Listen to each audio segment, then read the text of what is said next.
Hey folks, I'm Walter, and what exactly is a private island and how does it work? Well, it's either an actual island or a private resort, usually in the Caribbean, that is owned by the cruise line for the exclusive use of their guests, so nobody else can show up and use this area.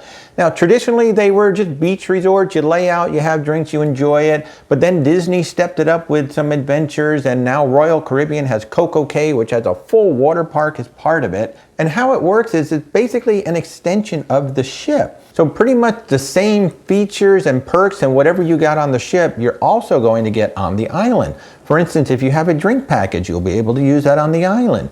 Your ship card will work on the island if you want to make purchases and purchase it back to the ship. And there are some exceptions to that rule, like Royal Caribbean's Labadee. They have a local artist market where only cash is accepted, so you can't use your ship card to make any purchases. Food will be provided on the island, and there may be, upcharge restaurants and things like that. And most of these islands have things like cabanas to rent. They might have adult exclusive areas, and even some have high-end villas.